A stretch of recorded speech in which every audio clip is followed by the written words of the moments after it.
Seja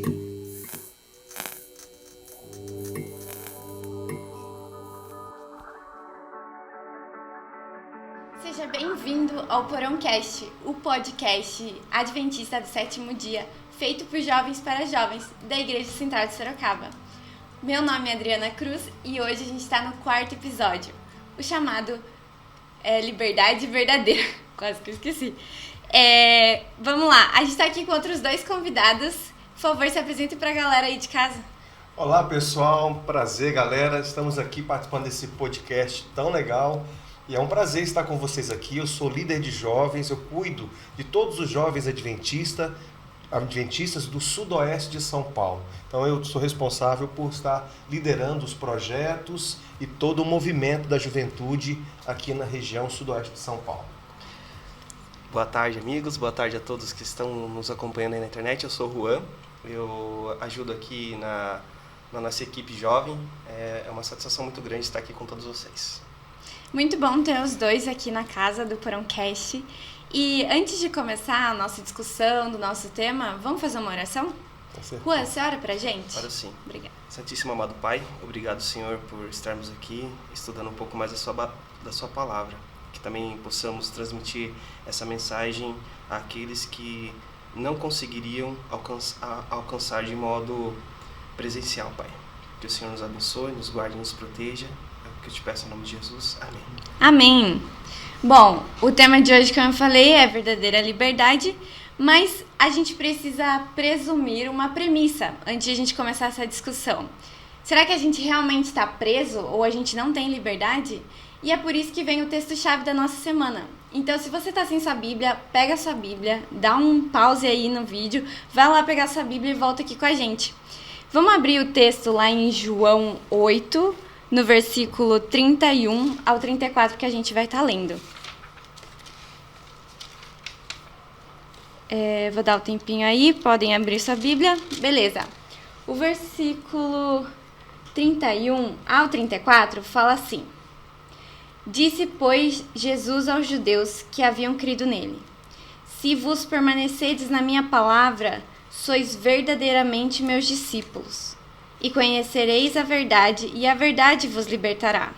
Responderam eles: Somos descendência de Abraão, e jamais fomos escravos de alguém. Como você fala que a gente vai ser livre? No verso 34, replicou-lhe Jesus: em verdade vos digo, todo o que comete pecado é escravo do pecado. Beleza, a própria Bíblia, ela já fala pra gente, traz essa premissa de que sim, a gente é escravo do pecado.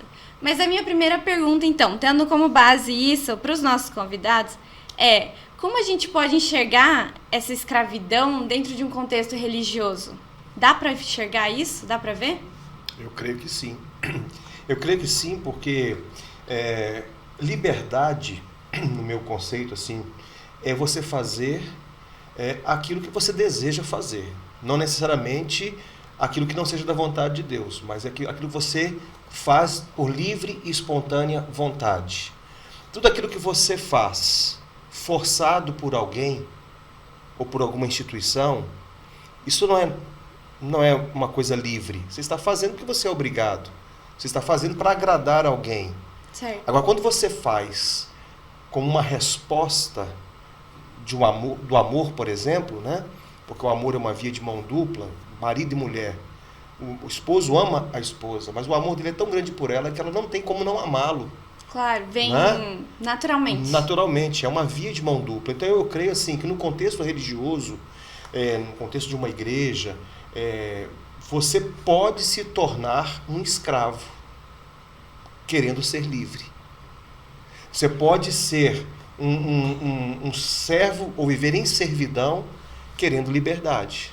É verdade, acho que a gente consegue enxergar isso até na guarda dos mandamentos, né? Sem dúvida. A gente, muitas vezes, né, a gente acaba pensando de que a gente guarda os mandamentos para poder receber a liberdade de Deus. A gente guarda os mandamentos para conseguir ser salvo. Perfeito. E isso é uma escravidão tremenda, que atingiu até Martinho Lutero, como a lição traz. Sem dúvida. Tem uma frase muito legal aqui dele que ele mencionou que o justo viverá pela fé, está em Romanos 1,17.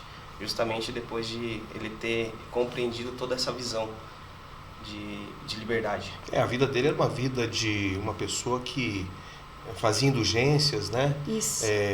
Praticava a autoflagelação para agradar a Deus, mas ele se deparou com esse versículo, diz: o justo virá pela fé. Então não há nada que a gente possa fazer para que nós possamos obter a salvação. Porque a salvação, ela vem por intermédio da fé. E a fé naquele que pode nos proporcionar a salvação. Ainda bem que vem pela fé, né? Sem Porque dúvida. imagina se fosse pela gente. Aí não seria possível, porque por mais que você quisesse fazer alguma coisa, no fundo, a gente sabe que a gente nasceu no mundo de pecado, que nós herdamos uma natureza, que é a natureza pecaminosa, e aquilo que Paulo falou, né? Adriana, né? Isso. Aquilo que Paulo falou, ele falou assim: olha, o bem que eu quero, eu não faço. Mas o mal que eu não quero, eu faço o tempo todo. Ele vivia uma batalha, porque ele sabia que ele não conseguia, porque a natureza dele era uma natureza pecaminosa. E não tem como você fazer a vontade de Deus se não for por ele. É verdade. Né? Aquele texto da Bíblia que diz assim, que Deus opera em nós, tanto o querer como o efetuar, quer dizer o seguinte: tanto o desejo de fazer a vontade do Pai, como o poder para cumprir aquilo que Ele, o Pai, nos pede, é dom de Deus. É verdade. Né? E como você falou sobre a nossa natureza pecaminosa, acho que isso hoje talvez seja um dos maiores empecilhos que a gente tem na nossa vida, pra gente ser livre até. Sem dúvida. Porque o nosso eu, hoje a gente vive no mundo atual, onde o nosso eu, ele virou o nosso Deus. Exato. A gente segue o que a gente quer fazer, independente do que a gente sabe que é certo ou errado. A gente quer satisfazer as nossas necessidades quando a gente quiser, e a gente vai fazer tudo aquilo que a gente quiser, né? E a gente usa isso como pretexto, né? Como É pretexto. Dizendo assim, olha, se ninguém me cobrar nada, se nós não fizermos nenhum tipo de julgamento, nós vamos ser realmente livres. Porque cada um pode fazer o que quiser, mas na verdade, esse é um grande engano, né? Uhum. E quando Deus nos criou, Ele nos fez como seres morais. Existe uma lei moral que nos rege. É uma lei natural. Você não precisa ser nem cristão, nem ser religioso, para que você possa ter a sensação de estar fazendo alguma coisa errada quando você faz algo errado. É verdade mesmo. Não é verdade? Foi Deus que nos fez assim. Partindo dessa sua linha, hoje há muitas pessoas procurando aquelas religiões customizadas, né? Na qual querem aquilo para que te faz bem. Aquilo que é preso ao que você acha que é o certo, ao que você crê. E não ao que os princípios da Bíblia trazem. É verdade, aquilo que combina com a sua personalidade, Exatamente. né? Tipo, eles vão lá, onde você se sentir bem, acho que aí vai ser o seu lugar. Mas você tem que ir através onde a palavra fala, né? Seguir o que ela diz. E eu percebo assim que a pessoa confunde a verdadeira liberdade com você poder fazer tudo aquilo que o seu coração está inclinado a pedir. Tudo aquilo que satisfaz os desejos da sua carne, né? Daquilo que você sente vontade. Então, o grande risco que a gente corre é a gente ser levado pelos nossos próprios desejos. É verdade. Porque quando a gente compreende que a gente tem uma natureza humana, e essa natureza humana ela está contaminada pelo pecado, nós temos tendência, né, ou inclinação para o mal, a gente tem que colocar um sinal de alerta, porque se a minha natureza ela é humana e tendenciosa para o mal, eu preciso de alguma coisa que ajude a controlar isso daí, para que eu possa ir numa outra direção. A própria Bíblia fala, né? O coração é enganoso. Exato. E o coração é uma das coisas que a gente mais escuta as pessoas falarem: segue seu coração, faz o seu coração manda.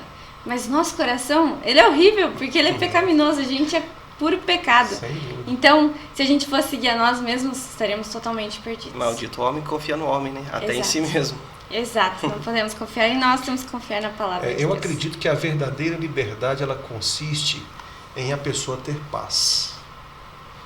Quando uma pessoa vive com uma consciência tranquila e em paz, faz com que ela seja feliz. É verdade. Porque tem muitas pessoas que vivem momentos de alegria quando estão fazendo coisas que o coração pede, como você está colocando, né? Aquelas pessoas que querem satisfazer os desejos do seu coração, elas fazem muitas coisas, vivem momentos de alegria. Mas quando ela deita no travesseiro, ela não tem paz, que alguma coisa lhe diz que o que ela está fazendo não é aquilo que é da vontade de Deus. É verdade. Então, eu acho que a verdadeira liberdade, ela traz felicidade. Traz mesmo. E a palavra, ela fala sobre isso, ó, vamos continuar lendo. No versículo 36 do capítulo 8 mesmo, diz assim: Se, pois, o Filho vos libertar, verdadeiramente sereis livres. Então, como você falou, a gente pode achar que a nossa liberdade, ela vem daquilo que a gente quer fazer, simplesmente porque a gente quer, o nosso coração humano. Mas ela realmente não nos liberta. Quem nos liberta é o próprio Filho. E aqui é o que a gente percebe, que aqui João ampliou ainda mais o conceito de liberdade, né? Porque eles acreditavam que liberdade tinha a ver com o que eles estavam vivendo, né? A realidade deles ali, estavam sendo escravizados ali pelo povo romano. Sim. E eles disseram assim: como é que você fala que nós não somos livres, sendo que nós somos filhos escravos, de Abraão, é. nunca fomos escravos, né? E, no entanto, a escravidão ou a liberdade, o contexto que estavam falando de questões espirituais. Muito maiores, né? Era uma liberdade do pecado, né? Por isso que diz assim: se o Filho do Homem, né, se o Filho de Deus vos libertar, verdadeiramente sereis livres. Estava falando de uma liberdade espiritual, acima de tudo, espiritual. A gente pode falar isso até hoje, né? Ah, o Brasil nunca entrou em guerra. Sim. Eu nunca fui presa. Eu nunca vivi um trabalho escravo. Por que eu sou escrava? Perfeito. Mas Deus, ele fala pra gente que o nosso inimigo não é de carne e osso, mas é espiritual. É das potestades, né? Tem um Isso. versículo A nossa assim. luta não é contra, né, uma pessoa de carne e osso, né? Mas contra as potestades do mal que atuam nas regiões celestes. É verdade. E se, beleza, a gente foi liberto, então. Cristo veio, nos libertou, ele é o único que pode nos libertar. E o que acontece depois? E depois da liberdade? Eu vejo, não sei o que você pensa, Juan, mas eu vejo assim, no momento que nós somos salvos por Jesus, Ele nos salva, nos perdoa, então nós começamos a ver uma batalha, né? Uma batalha. E aqui fala do inimigo interior. Que inimigo interior é esse? É o próprio eu. E aí, eu tenho que tomar muito cuidado com a minha natureza. A minha natureza. Porque assim, quando nós nascemos nesse mundo, nós já nascemos com uma natureza pecaminosa. Sim. É natural do ser humano. Quando eu aceito a Cristo e Ele me perdoa, Deus coloca em mim uma natureza espiritual. E aí, a natureza que vai dominar a minha vida, ela será uma natureza carnal ou a natureza espiritual. Aquela que eu alimentar mais vai dominar e subjugar a outra. Elas nunca vão desaparecer. Sempre terei comigo duas naturezas, natureza espiritual e natureza carnal. A que eu alimentar mais vai subjugar a outra. E eu acho que a nossa maior batalha, depois que a gente tem essa liberdade em Cristo e vive essa realidade, é a gente vigiar para que a gente possa ter comunhão. Porque a nossa maior batalha não é deixar de pecar. Essa não é a nossa batalha. Não é lutar contra Satanás, não é. A nossa maior batalha não é deixar de fazer coisas ruins e fazer coisas boas. A nossa maior batalha é ter comunhão. Verdade. Que Não é verdade? dificuldade ter Essa é comunhão uma no luta dia de nossa. hoje, né? Porque se eu entro em comunhão com Deus, eu vou conhecer melhor a Jesus, eu vou amá-lo mais, porque você não ama uma pessoa que você não gasta tempo com ela. É verdade. Ninguém pode dizer, um rapaz não pode dizer para uma moça, eu te amo, no primeiro encontro.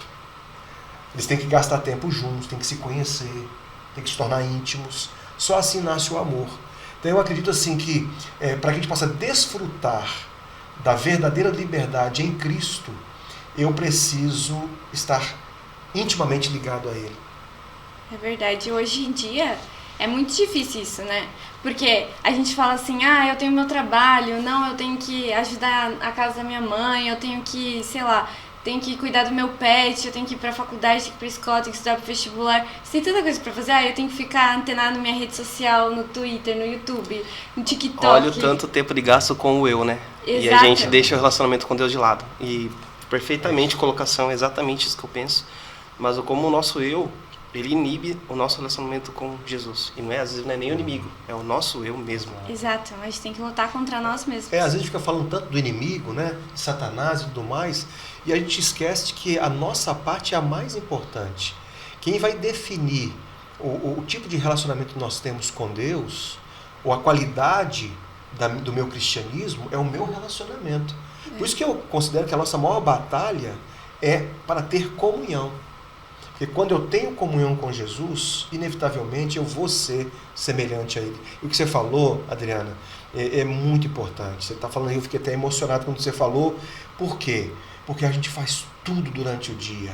Às vezes a gente acorda, a primeira coisa que a gente faz, né, Juan, é pegar o nosso celular e ver se chegou alguma mensagem, se tem alguma coisa para eu poder verificar ali que eu estava esperando no dia anterior. Eu faço as minhas coisas, eu corto dos meus estudos, da questão acadêmica, do meu profissional.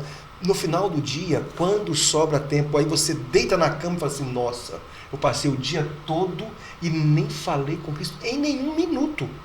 É Aí você fala assim, Senhor, obrigado pelo dia. Eu falo isso porque muitas vezes acontece comigo. Isso acontece. Tá? Isso estou falando para vocês, acontece comigo. Isso acontece comigo. E até me sinto envergonhado de falar isso aqui, mas ao mesmo tempo é uma realidade. Isso mostra que, na verdade, eu tenho que ter mais comunhão com Deus. Né? Isso não acontece todos os dias, mas às vezes a gente passa dias que isso acontece com a gente. É verdade. Tá? E uma das coisas que a lição traz pra gente é sobre esse sentimento de liberdade, o que isso causa na gente, né? Porque há um momento que a gente é livre do fardo, talvez, de ter a nossa própria salvação pelos nossos méritos, ou a gente é livre da escravidão que o nosso pecado traz à nossa consciência, esse peso, essa angústia, esse remorso. Quando Deus ele dá o perdão e te liberta disso, nossa, você tem outra vida, né? Sem dúvida. Você realmente consegue, porque acho que o ser humano, ele tem essa necessidade, essa carência de ser perdoado. Normalmente, se você não acredita em Deus, você vai rogar pelo perdão do seu pai, da sua mãe ou do seu amigo, mas quando a gente entende de que de fato a gente devia pedir perdão para aquele Deus que nos criou, e ele de fato nos vai perdoar sem angústia, sem remorso, a gente é liberto dessa culpa do pecado e a gente finalmente pode viver uma vida diferente, né? A gente pode ir e não pecar mais, talvez não 100%, mas ser livre. Você falou uma coisa extraordinária, assim, porque quando a gente fala de culpa, né, há um paradoxo aí, né? Ao mesmo tempo que a culpa, ela nos traz um peso, e a gente tem que viver sem essa culpa, porque a gente não pode ver a vida toda, por exemplo, existem muitas pessoas que não conseguem viver um cristianismo feliz e vitorioso, porque o relacionamento com ele é um relacionamento com Jesus Cristo, é um relacionamento com uma igreja, relacionamento com uma norma, e cristianismo é relacionamento com uma pessoa, que é Jesus. Exato. Mas esse peso Cristo tira de nós. Mas por outro lado, a culpa ela tem um benefício. A culpa ela é ruim para o ser humano, mas ela tem um lado bom. Mas qual que é o lado bom da culpa? É que a culpa ela só é boa quando ela me leva a Jesus. Exato. Em busca do perdão dos meus pecados. A culpa me faz entender que eu sou pecador. Então eu tenho que ir até Jesus para poder ser perdoado. Aí ele tira de mim todo esse peso. Exato, né? É um processo, né? processo. A culpa vai e te leva a Isso. Jesus. Jesus tira o seu fardo e finalmente Exatamente. você está livre. Existindo uma verdadeira liberdade, que a gente está comentando aqui, sobre todo esse tema que a lição traz, qual seria a falsa liberdade, então? Legal, isso aí é importante.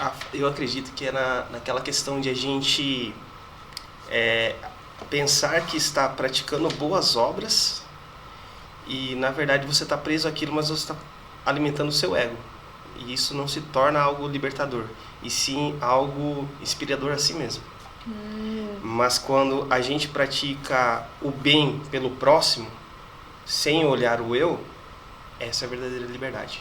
Quando a gente para de se auto-enganar, né? Exatamente. A gente fala assim, não, eu tô fazendo isso aqui na frente de todo mundo porque eu realmente quero ajudar ele, não é pra todo mundo olhar, não. E aquela típica foto, né? Tô ajudando as pessoas aqui, entregando uma cesta básica, uma marmitex, e não é bem isso. A verdade é que a gente tem que, um exemplo de estar ajudando um irmão morador de rua com um alimento, é se importar com ele ao modo de sentar ao lado dele, perguntar o que ele quer, o que ele precisa para a vida dele. Se você ter a empatia de estar no lugar dele e falar como que eu consigo tirar esse cara dessa situação. Essa é a verdadeira liberdade que Jesus nos mostrou que deveríamos ter. É verdade. Ele falando aqui, Juan falando sobre a questão dessas falsas liberdades, né? Vocês citaram duas situações que me fazem lembrar da parábola do filho pródigo, né? Você tem um filho mais novo, você tem um filho mais velho. O filho mais novo, ele achava que liberdade era vender tudo que ele tinha, aproveitar Exato. a vida, usufruir de tudo aquilo que o mundo oferece, e isso era liberdade para ele. No final terminou cuidando de porcos. Exatamente. Exato. Então, no final, ele termina preso cuidando de porcos. Escravo ainda. Escravo, né, Com fome. daquela falsa liberdade. Exato. Por outro lado, você tem um filho mais velho que fica em casa, não sai, mas ele aceita a negociação, porque a Bíblia diz assim que o pai lhes repartiu os haveres. Sim, ele não aceita, nega. não nega, ele É pra recebe ele. a parte dele. E ele acreditava, assim como o Juan falou, que tudo aquilo que ele fazia lhe dava méritos para receber a herança Exato. e todo o cuidado do pai. Só que quando o pai se alegra com a vinda do filho que estava perdido e foi achado, o filho fica indignado, o filho mais velho. Porque ele diz assim: pai, há tanto tempo te sirvo e nunca me deste um cabrito para que eu pudesse festejar com os meus amigos. Olha que interessante. Há tanto tempo te sirvo, o conceito dele era de servo. Exato. Salvação pelas obras. E nunca me deste um cabrito para que eu pudesse me alegrar com os meus amigos. Os amigos dele não eram os amigos do irmão. Os amigos dele não eram os amigos do pai. A sua comunidade estava fora, embora ele estivesse na igreja. Olha Ou dentro só. de casa, ou dentro da casa do pai. Excelente E na colocação. verdade, Excelente ele também não desfrutava da verdadeira liberdade. Existem muitas pessoas que estão num contexto religioso e que não estão vivendo livres. Não têm a verdadeira liberdade, porque eles acham que tem que fazer alguma coisa para poder ter a aprovação de Deus. E quando são chamados a se alegrar com os pecadores, com a salvação dos pecadores, eles se sentem mal. Por quê? Porque, na verdade, a atenção tem que ser para ele, como você falou, o próprio eu, e não para aquele que está sendo salvo, né? E para Cristo Jesus, que é o doador da salvação. E isso é exatamente o que o mundo nos traz, né? Porque a gente vive num contexto meritocrata. Sem dúvida. Eles sempre falam, pão não vai cair do céu. Exato. Realmente, pão não cai do céu, mas a graça veio do céu. E a graça é o maior presente que a gente podia obter. E se a gente não pôde nem comprar a graça, Sim. só Deus para nos trazer ela. Então, a gente está falando sobre como só Deus ele consegue nos trazer essa liberdade de verdade e de fato. Sim. E minha questão é, quando estava em Gênesis, Adão e Eva, o próprio Satanás, disfarçado de serpente, ele vem e fala de que eles não eram livres, Sim. mas de que Deus escondia algo deles. E isso de fato não era verdade. A primeira mentira de Satanás foi em Gênesis 3, né? Falando que eles não eram livres porque Deus escondia deles a verdade. E a gente sabe que quando Eva come do fruto, ela realmente perde a liberdade que ela tinha. Mas agora ele faz isso de outro modo, né? Ele fala assim, vocês não são livres.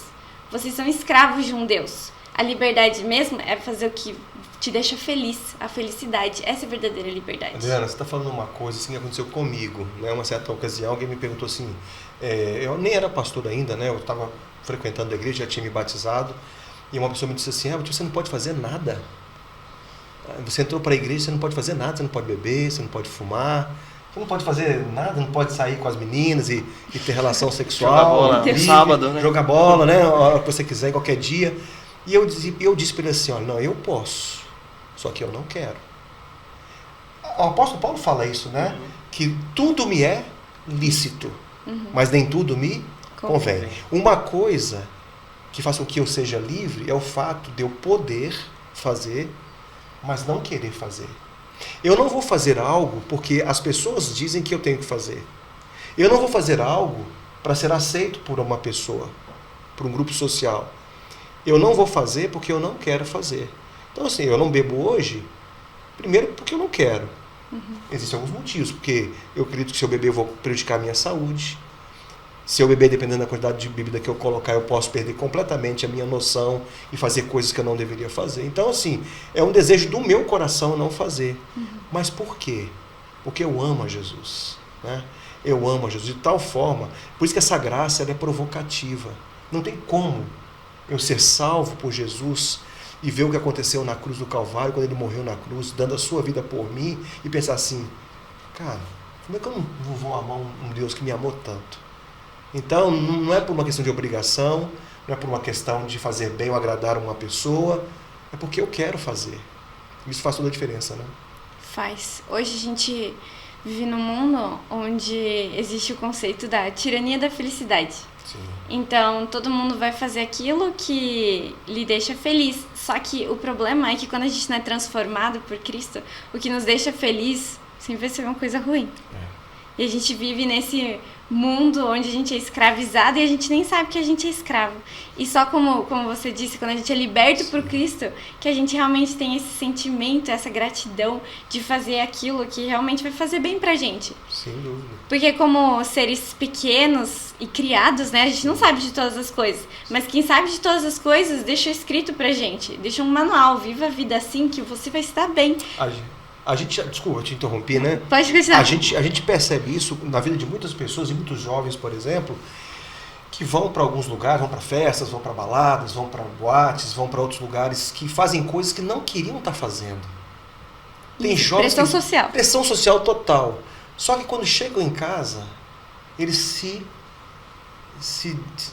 desmontam, arrependidos, e porque não queriam fazer. Na verdade, eles não fizeram o que eles queriam. Eles faziam por uma questão social. Então, liberdade é quando você faz uma coisa que você quer fazer e que está de acordo com a vontade de Deus. Exato. Acho que esse é o caminho. Quando a gente vive a nossa adolescência, nossa juventude, eu acho que eu posso falar isso porque eu tô nas minhas juventudes aí. Sem dúvida. Mas essa pressão social, ela é muito grande, porque quando forte, você é jovem, você está em busca de alguém que te aceite, ou de um amor. Sim, você quer receber esse amor. E se você não conhece a Cristo, você busca esse amor nas pessoas. Verdade. Porque, querendo ou não, Deus nos fez a imagem e semelhança dele. Então, a gente vê as outras pessoas como alguém onde a gente pode receber essa fonte de amor. Então, a gente vai fazer de tudo para receber esse amor da pessoa. Você falou uma coisa importante, Adriana, porque é o seguinte, quando a criança nasce, para um bebê, quando nasce, até os 3 anos, a criança se volta para sua mãe. Seja menino ou menina. Sim. Tanto é que ele nasceu, vai para o seio da mãe. Ali fica até os verdade. 3 anos. Depois dos 3, essa criança busca uma referência, já busca o pai como a sua referência. Quando chega na adolescência e juventude, o jovem, o adolescente, ele tem o seu olhar para fora, em busca de referências. Ele é amado pelo pai, ele é amado pela mãe, mas ele quer também ser amado pelo grupo social, pelos amigos, por um namorado, por uma namorada. Então é aí que a gente tem que ter muito cuidado, né? Porque às vezes a gente vai fazer coisas que a gente não quer, Exato. mas só para poder agradar alguém que a gente não sabe nem se nos ama. E quando a gente conhece a Cristo, esse amor já está preenchido. Sem dúvida. Então a gente fica muito menos, acho que, suscetíveis a fazer as coisas que a gente não quer por uma aceitação social. Concordo plenamente. E essa é tão a importância do amor de Cristo na nossa vida. Ela liberta a gente dessa escravidão social, dessa pressão social. A gente está quase indo para o final, porque o nosso tempo está acabando. Mas eu queria que, se vocês tivessem uma mensagem para dar para o pessoal que está te escutando agora. Porque o pessoal que está vendo a gente não é por acaso. Mas Deus permitiu que eles estivessem vendo a gente por algum motivo. E Deus sabe de todas as coisas. Então, se vocês têm alguma mensagem para falar para a galera aí de casa, qual mensagem vocês dariam?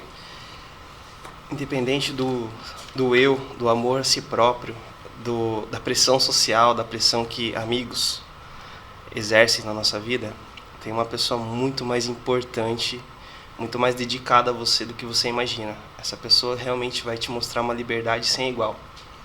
E experimente você ter um momento com essa pessoa, ter momentos diários, conhecer ela verdadeiramente. É o mais importante. Amém. Bem, eu acho que basicamente o que eu teria para dizer, Adriana e Juan, é que Jesus é a verdadeira liberdade. Né? Jesus disse assim, conhecereis a verdade e a verdade vos libertará.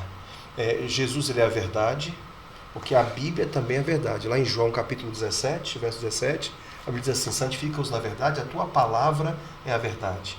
E o próprio Jesus disse ser a própria personificação da verdade. Ele disse assim, eu sou o caminho, a verdade e a vida. Mas se a gente quer realmente a verdadeira liberdade, nós só vamos encontrar em Cristo. Que liberdade tem a ver com a consciência tranquila diante de Deus, tem a ver com paz no coração, e só a paz no coração pode proporcionar essa sensação de liberdade e, mais do que isso, felicidade. Existe uma frase que eu gosto muito que fala: a verdadeira liberdade é olhar para cima e saber que se é amado. Esse foi o nosso Porãocast. Eu espero que você tenha gostado do 4º episódio. Não esqueça de se inscrever aqui no canal, de dar curtida e compartilhar para quem você sabe que precisa. Se você tiver algum comentário, também deixa aqui embaixo. do nosso vídeo para que a gente possa responder nas próximas edições. Muito obrigada por ter você aqui. Tchau, tchau!